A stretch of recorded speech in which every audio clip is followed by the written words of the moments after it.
we have guests today. They are from all over the world. They will introduce themselves afterwards. They didn't know each other before. They met the last 3 weeks and they worked together and they want to present their presentation to you, and then they want to discuss with you about their topics. Okay, there are also teachers and parents of the students here. Hello for you. And now I think they want to introduce themselves. Come on up, guys. Good morning, everyone. My name is Brendan, and I'm from Australia. And today we have a short presentation for you all about our Decolonise project. Now, before we begin, I'd like to bring up the fact that because we come from all around the globe, we have different accents. So it may be difficult to understand, and we would really appreciate it if you could raise your hand or ask us to slow down if you can't understand. So now, please sit back and enjoy our presentation. I will now pass on to Claire.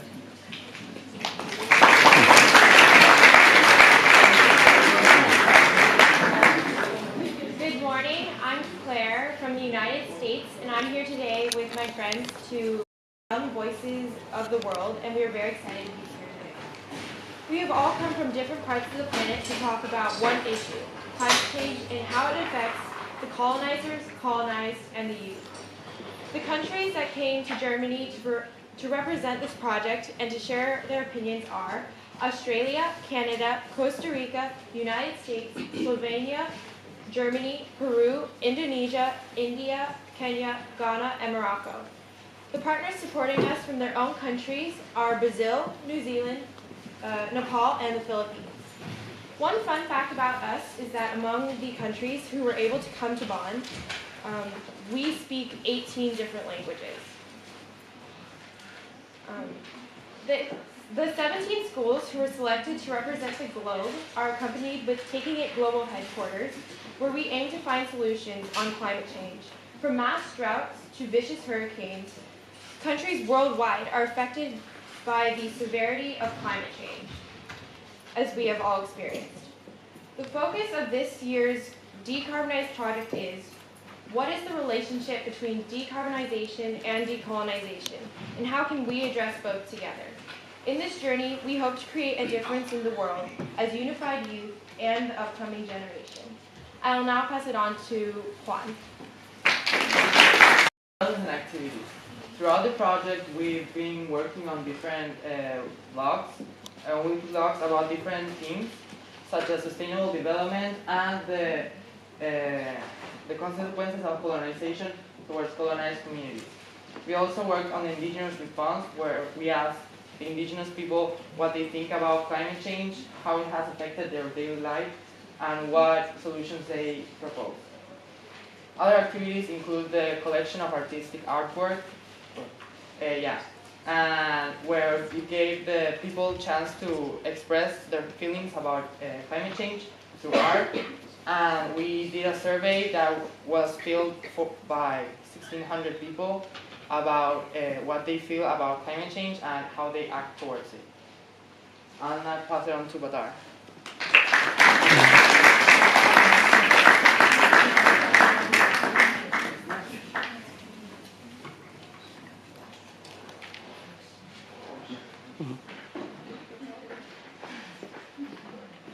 Hello everyone, my name is Aldi, I'm from Indonesia. Today I will talk about participate in three different video conferences throughout the project. First, we participate in a free conference where we exchange information within the 18 selected countries to compare the climate change effect we experience in our own countries and how those effects are similar. Then we work in bilateral partnership. Each school was paired up with a school in another country. The partner confront and constant custody about the effect of climate change in their country. Some partners it didn't choose video call and instead used other forms of communication such as WhatsApp, Google Docs, and email. The three regional conferences expanded the collaboration to 3 different groups. Based on region, we share our case studies with more schools in countries to get feedback information. The global virtual town hall brought us all together to discuss climate change and colonization. And the news trends Youth Indonesia, the renewable energy research. Thank you very much.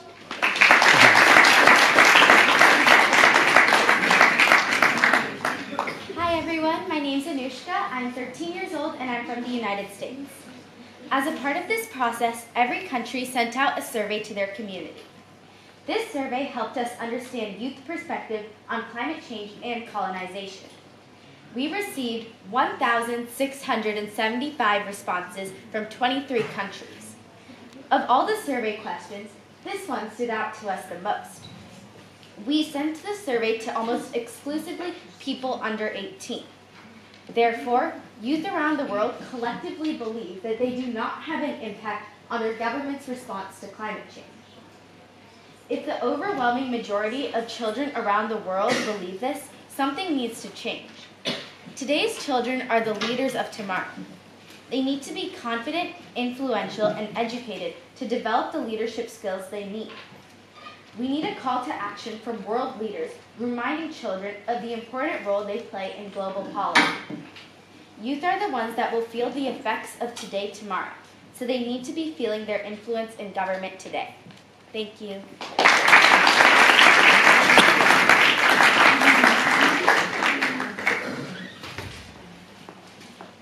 Okay, so we did a bilateral collaboration, which is we connected with the rest of the countries that participate on this project and presented different case studies from their own country, like problems from their own country. And with the two of the countries had to talk about it and investigate and then try to find a solution to the problems they proposed. In my case, I paired up with Canada, which I'm from Costa Rica. Yeah, we paired up with Canada and we talked about the impacts of colonization in the tar sands in Alberta, Canada, and the illegal gold extraction in Cruzitas, Costa Rica. We also learned that every country has problems of their own and they are connected somehow to colonization and industrialization. And since people have the ambitions to have more power and more money. Thank you. So hi everyone, I'm Badar and I'm from Canada. And the tri-regional grouping occurs after the bilateral, where we share our experiences and findings from the bilateral meetings. An interesting experience that we had as a class was during the tri-regional when Costa Rica shared a case study with us about Canadian mining companies going to their lands and ultimately violating people's human rights. Our class was in shock and we didn't really understand why our government wasn't doing anything about this, and our teacher soon explained to us that there are Canadian laws that protect these owners from acting these crimes. So after that experience, we decided as a class to work in collaboration with Costa Rican students to spread awareness about this issue and to all Canadian students, because we didn't know, so we want everyone else to make sure that they know about the situation. And next week.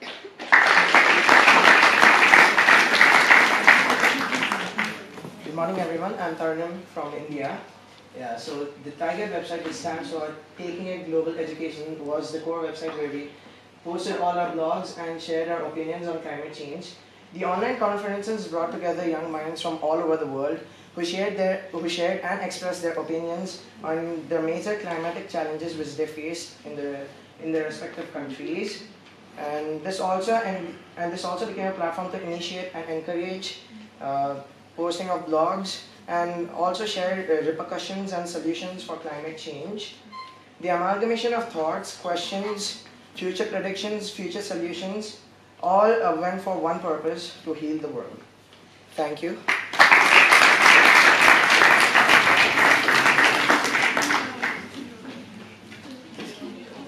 Again, I'm Brendan. So in our project, we were tasked to write a white paper on our topic, decarbonize, decolonize. We worked very hard over the past week and we finally completed it. In our paper, it consists of 3 sections, as you can see here. Firstly is colonization in relation to carbonization. In this section, we discuss colonization and its different forms. We also discussed effects of colonization in specific case studies from around the world. And then we talked about effect of climate on colonized people. In the second section was climate justice and decolonization. Here we covered climate justice, what it means to decolonize, and learning opportunities from indigenous climate action. And then in our third section, it was youth perspective. Here we focused on discussing climate education and making recommendations to teachers in schools for their learning curriculum. I shall now pass on to Marisol.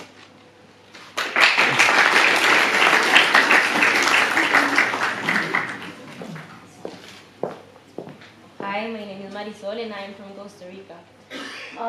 Throughout our project, we have been working on different themes on relation to climate change in order to develop them in a document called the white paper. This white paper is called Decarbonize, Decolonize, and it focuses on the relation and impact that colonization has on climate change.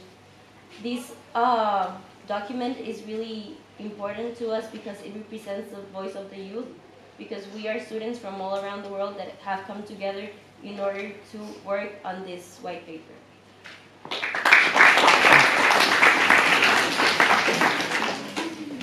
Again, it's Brendan. Over the course of our project, we formed key inquiry questions which we implemented into our white paper. To work effectively, we first needed to understand our topic, decarbonize, decolonize. Therefore, our first questions were, what is colonization and what is carbonization? This is key as it's the opposite of decarbonization and decolonization. Firstly, carbonization refers to the excess production of carbon emissions. We understood the negative impacts of this, such as the greenhouse effect. Therefore, we recognize the importance to decarbonize. Next was colonization. We didn't really understand it at first, but when we looked deeper, we discovered that it still exists today in different forms. For example, multinational corporations exploiting developing nations for resources.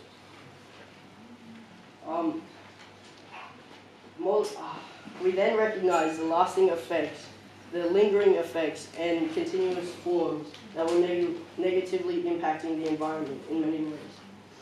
This is a brief explanation of what we came up with, and my friends will talk more about our ways to decarbonize and decolonize. That relates to what is the relationship between carbonization and colonization, and the next question is what is the effect of colonization on the climate, and that's basically speaking about how indigenous people are affected by how colonization has led to industrialization, increasing carbon emissions.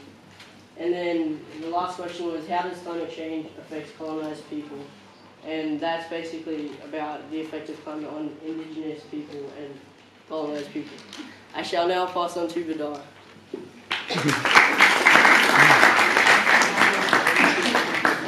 So as Brendan has said, there is a strong correlation between climate change and colonization. So throughout the project, we figured out that there are different forms of colonization. For example, political colonization and cultural colonization. An example of this is the case study about the Lubicon Cree. The Lubicon Cree is a community found in northern Alberta, Canada, and are ultimately being affected by colonization to this day. Oil companies are setting up extraction facilities around their communities and are ultimately poisoning their lands. And the companies which in turn leads to poisoning their health and affects their tradition. We can see that these companies are colonizing politically because they don't choose what happens to them. They don't get to have a choice of what they do with their land. And we can see that they're affected culturally because they don't get to keep their tradition because oil companies are affecting their land.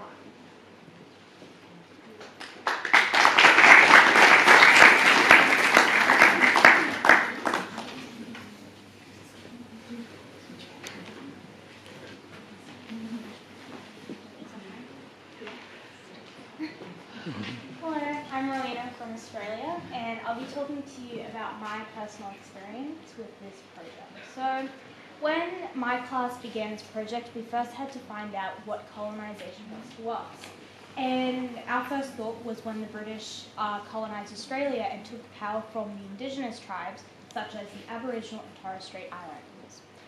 But when we were working on this project, we had a really popular political topic, and that was Adani. And Adani is an Indian mining company which is mining in Australia's Great Barrier Reef Marine Park for mining purposes. And it was a really popular topic. So we thought, well, isn't this colonisation? Isn't another country coming to Australia to mine and to use us to our advantage?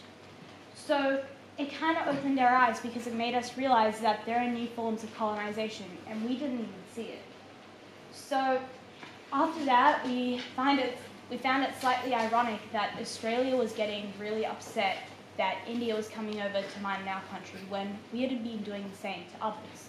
Australia is guilty of going to Papua New Guinea and mining their resources, using a developing country and making them dependent on us. So this personally inspired me to be engaged in this project and to work as hard as I can and to create a brighter future for you. Thank you.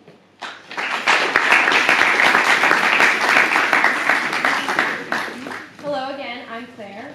Our project is based on climate justice, which is an ideology based around the intercultural understanding of climate situations around the world and solving these issues in collaboration of perspectives and ideas. Climate justice and decolonization go hand in hand, as climate change is an ethical and political issue, as opposed to a purely environmental one. We have discovered that often governments ignore the input of Indigenous people and in some cases disregard their claims altogether. Without realizing the power of Indigenous people and working with them to solve issues, climate justice cannot be reached. As Marlon Muita from Kenya states, we need to remember that we are the center of the universe, we are a part of the huge web of life, and should strive to protect it rather than deviate from it. I'll now pass it on to Marisol.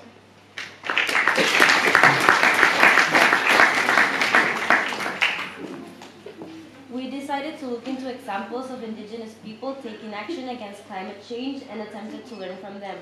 The students in Costa Rica that were working on the Decarbonize Decolonize project visited the indigenous communities of Boruca and Terroa. The Terroas are working on a project that's called Sendero de Paz. It is about making a path through the indigenous communities in Costa Rica in order to make a connection and for them to support each other. This project was already presented to the government by the Gaia Foundation, and it was already signed by the president, and it is been declared to be as of national interest.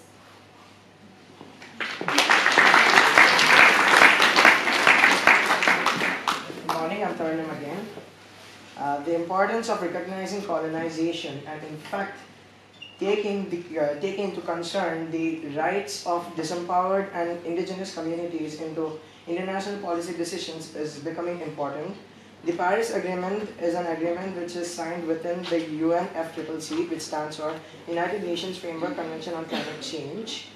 It aims on mitigation of greenhouse gases, adapting to the greenhouse gases, and also financing to reduce greenhouse gases in the year 2020. We recognize and we fully support the terms of the Paris Agreement, but we specifically noted that the Paris Agreement lacks the commitment of the rights of the indigenous people. So this again leads to less benefit to other people, and it is a fact that the people in UN and in extension the world should recognize and take into concern the rights of indigenous communities. Thank you.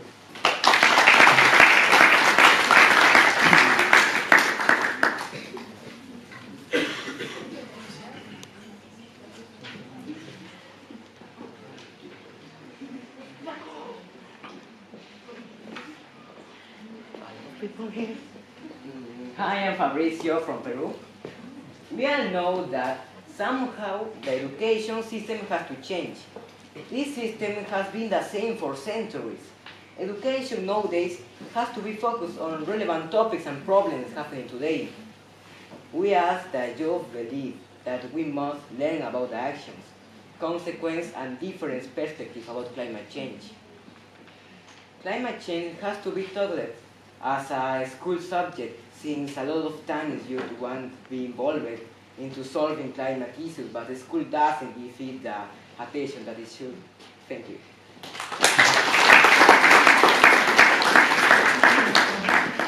Hello, my name is Marale, I'm from Germany. When we sat down, we had a little brainstorming session. We came up with only solutions, since that is what the world needs right now. But one of the students brought up how, although we are looking at the same problem, different countries all tackled it from completely different angles, depending on our location and resources and our colonial context. For example, the reduction of single-use plastic bottles wouldn't be possible for countries who are relying on those plastic bottles for clean water. But they can continue to follow the indigenous ways of giving back to the earth. What matters is that action is taken, but it's all relative to the situation. So above are some questions teachers can sit down and ask students.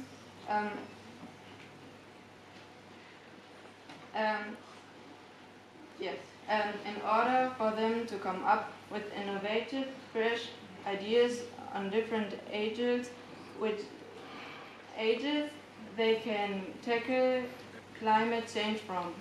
Asking these, plus two more questions we missed. How can your classroom decolonize their thinking about climate change? And what does this mean for your students' climate involvement? Thank you. I will pass to Anushka.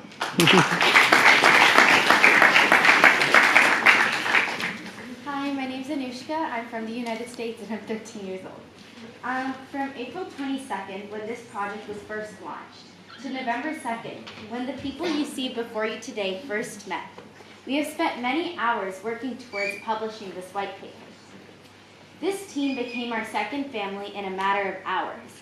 But the journey towards a fully decarbonized and decolonized world is not over.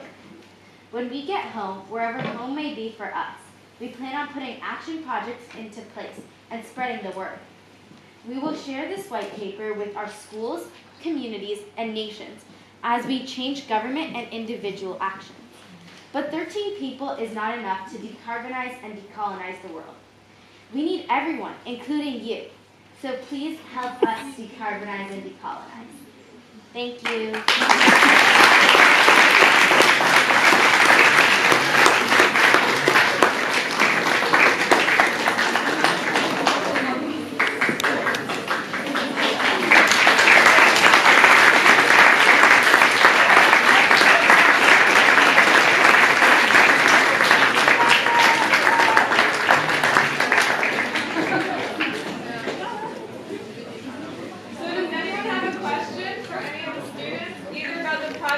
Or about their experience here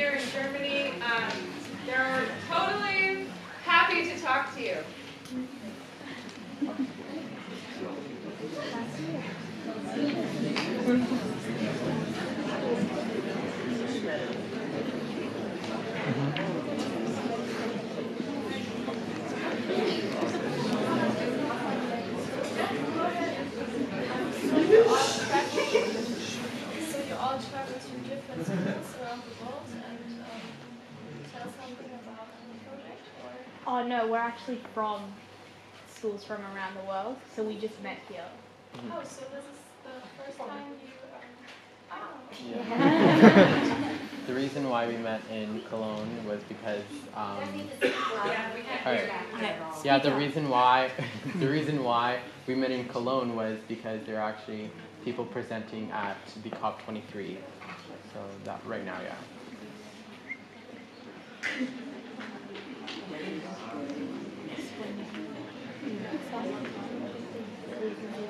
Any other questions?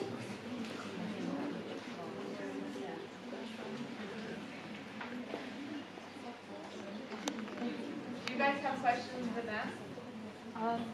Were we born?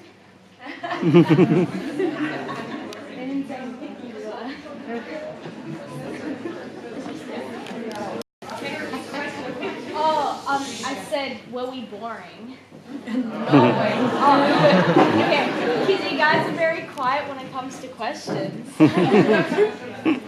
I had a quick question for everyone. What did you guys think about colonization as of today versus before you came to the presentation? What did you guys think about colonization before you came and after the presentation? Do you guys have any different views or? Did you learn about colonization in school? Yeah. I think before your presentation, everyone thought about colonization as, for example, things like Gibraltar and those colonies. But after your presentation, I learned that there are other aspects of colonization, and I really like that. Definitely, and like that's the same process that my class went through too. So we totally get what you Because we thought that a lot of times that colonization only happened in like the past and it didn't happen anymore. But when we started researching and stuff like that, we can see that it still does happen today, and a lot of effects are affecting people to this day, and it's also leading to climate change and causing climate change. That's actually.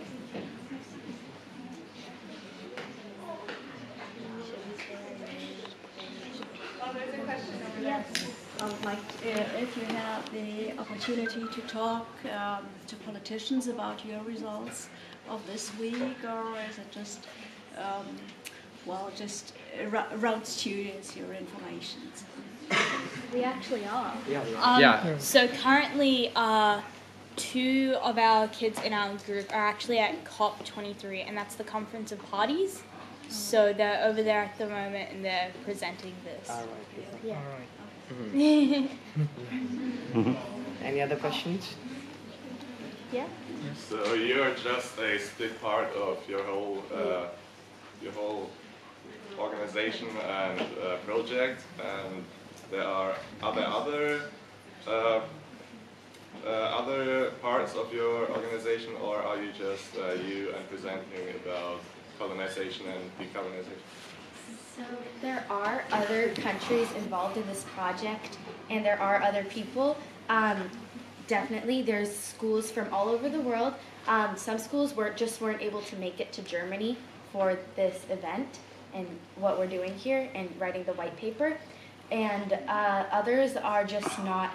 They are in Germany and they're presenting in other places. So we're just a small portion of the group, and we're representing the entire world of youth. Yeah. There have been like different projects. For example, the COP22 that happened in Marrakesh. Last year, there was also a group that was presenting in Marrakesh at the COP23. COP22. And like we're not just presenting here, we also have the white paper, which is a 15 or 14-page document, which is about this and about us having a say in what's going on.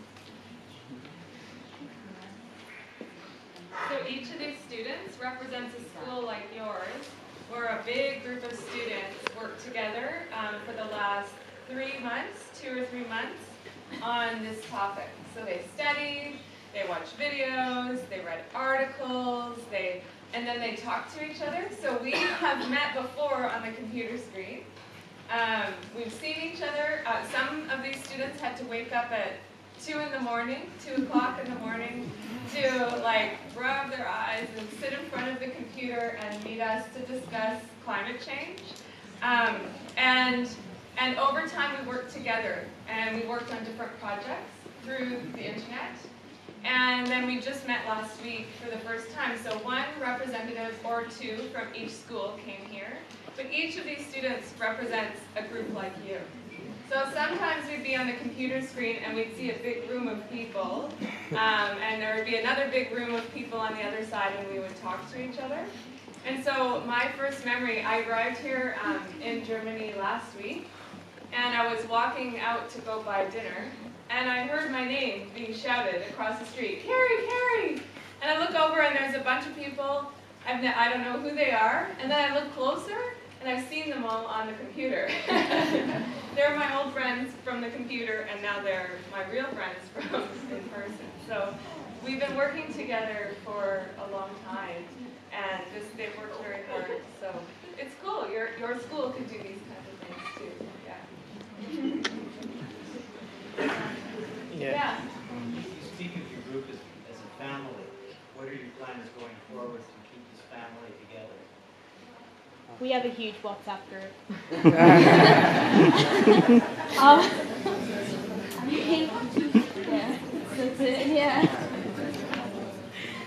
Yeah, and we're also continuing projects in our own country. So I know in Australia we're going to try and raise awareness of this, and we did raise awareness of this back in Australia. We had little elementary kids come over to our school, and we explained to them what was going on and stuff. So. Yeah, and like when we go back to Canada, we're gonna be when we go back to Canada, we're gonna be working with Costa Rica about the situation that's going on about Canadian mining companies going to Costa Rica and affecting human rights. So What do you want to do with that, Badar? I want to spread awareness. I feel like when we first knew about it, like I almost thought that it was like impossible because no one has ever talked about it, no one has ever mentioned anything about it. So I feel like the first step that we should be taking into solving the issue is getting people to know. I don't think my parents knew, and some of the smartest people in my class didn't even know. So I really think that we should. I have a question for everyone. So what do you do in your daily life to take action against climate change? What do you do to reduce climate change? Down there on the hot seat. It could be as simple as walking. Like you could choose to walk instead of drive, or choose to bike instead of drive. It could be something simple like that.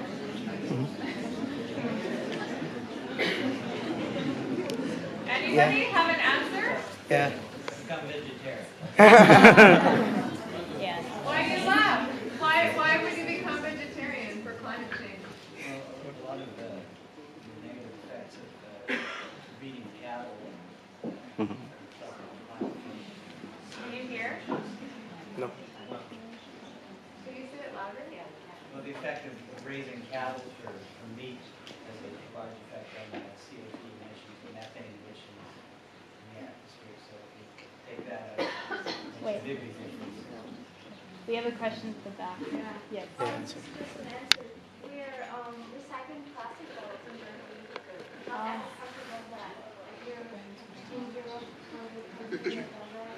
I know America doesn't do it, so. Interesting about that. What are the ones you guys are going to do in America? Yeah, so our school is, we have a project to put a stop to using single-use plastic straws.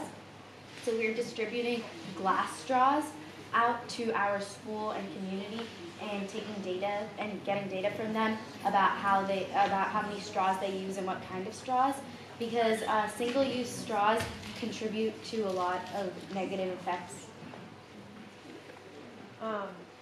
We are also just making our community aware of the effects that single-use plastics have on our environment, and they hurt wildlife and don't break down, and so we're trying to promote biodegradable alternatives.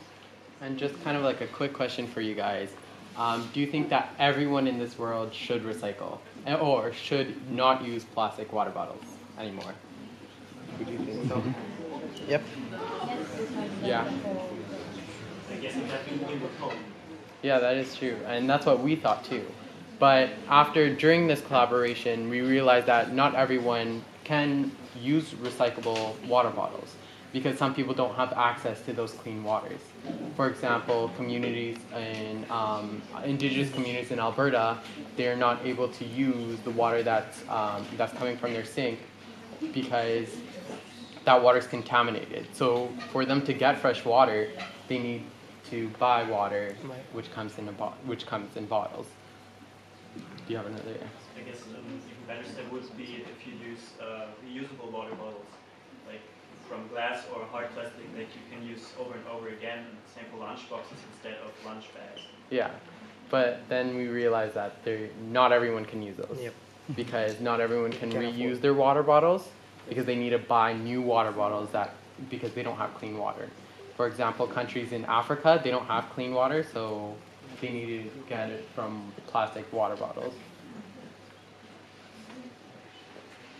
So would there be would you guys think of another solution for that situation?